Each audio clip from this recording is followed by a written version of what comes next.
name is Amber Kelly from Narragansett, Rhode Island, and I am the owner of the brand new Gold Standard Social Club.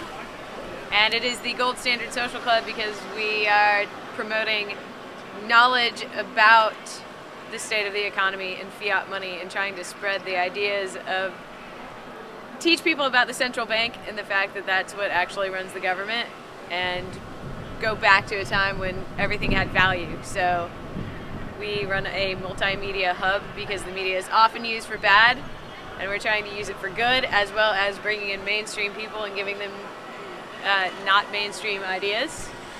So all kinds of good stuff coming down to Narragansett, Rhode Island, and check it out. Woo! Where are you from? My name is Matthew Meehan, and I am from right here in Narragansett, Rhode Island.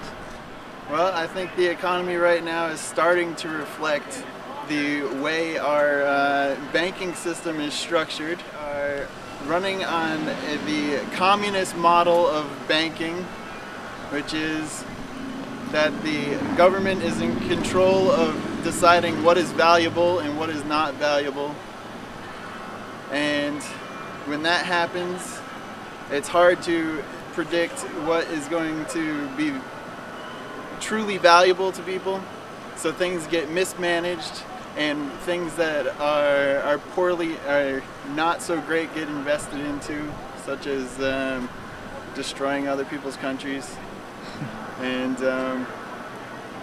the wonderful thing about sound money is that people only spend their money on things that they like. So when you have that sort of system, people only invest in good things. The NAU. Well, I think anytime you group a bunch of people together under one leadership, you are taking away the wonderful thing of a bunch of different minds deciding what they want to do. Because we are all individuals and we all have our own brains, we should all be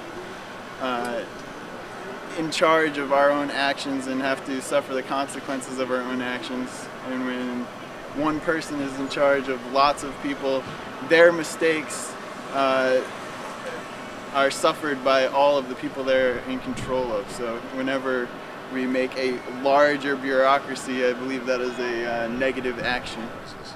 The gas prices are simply a reflection of inflation. If you look at any commodity, you will see that the prices are way up. It is not just the gas prices. And if you look at any commodity compared to another commodity, you'll see that the price is basically the same. So instead of talking about gas prices, you should be talking about dollar devaluation and the inflation issue. Hi, my name is Marie Youngkin-Waldman, and I just finished doing 7 years of a public access show called Tea with Marie.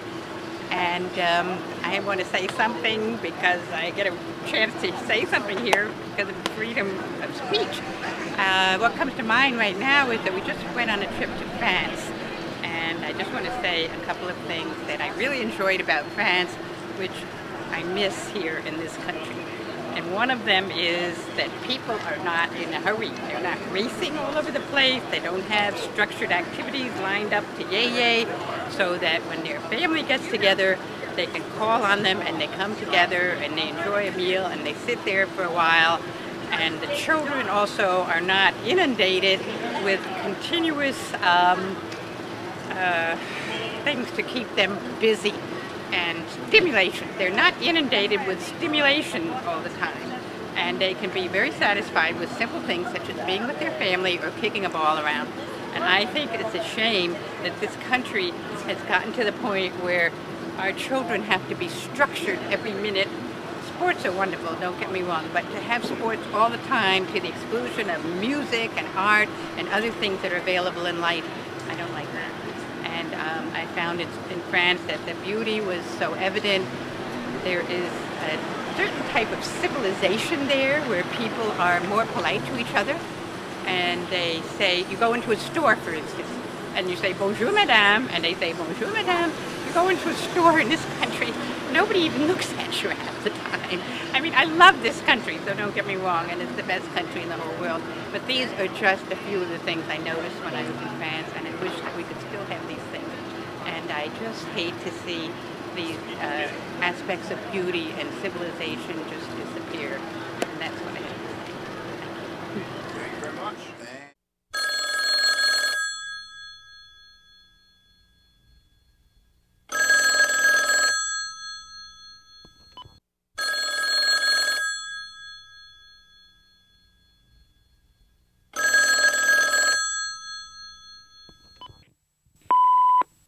Yes, my name is Marianne Carriman, and the first program you had on was fantastic, and the third program you had on was all common sense and fantastic.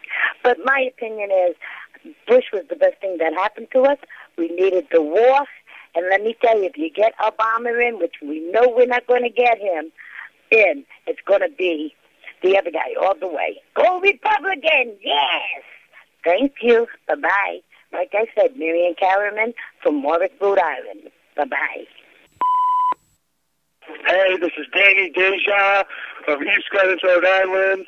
I just wanted to give a shout-out to We the People. It's my fucking favorite show. I watch it every week. You know, anybody who's into politics, it's a great show to watch. I love you. Good night. Osama bin Laden died 2001 kidney dialysis in the military hospital in Saudi Arabia, and the Bush administration should be held accountable and sent to the Hague for acts of treason. 9/11 was an inside job, and that's all I have to say. Thank you very much.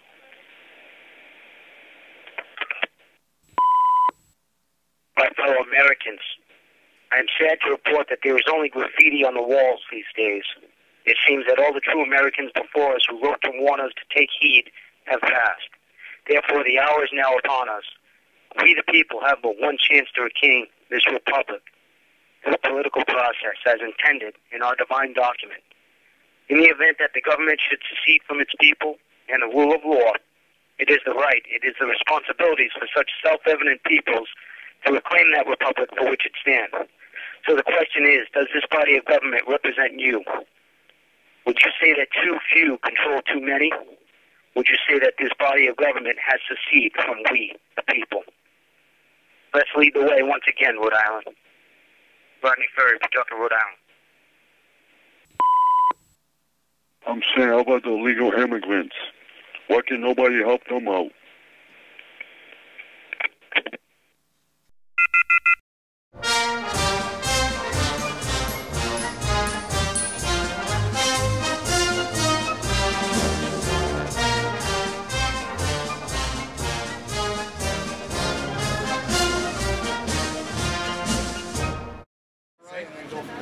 My name is Angela. I'm from Providence, Rhode Island. I'm expressing my First Amendment right on my concerns about the due process violations that are occurring in our courts every day, whereby people are being detained on the mere suspicions and accusations of people who aren't even required to come to court and can be detained on hearsay evidence without any of the proper rules of evidence being used in the court system, and can be detained if juveniles up to 5 days, adults up to 10 days, then after a bail hearing, God knows how long. And I'm very concerned about the fact that people who accuse other people of crimes aren't even required to come to court and testify against them without the people being accused of crimes being held in custody. I think that is a violation of people's Sixth Amendment right to confront Sixth Amendment right of confrontation, as well as Fifth Amendment right against due process. That's my feelings on the Constitution.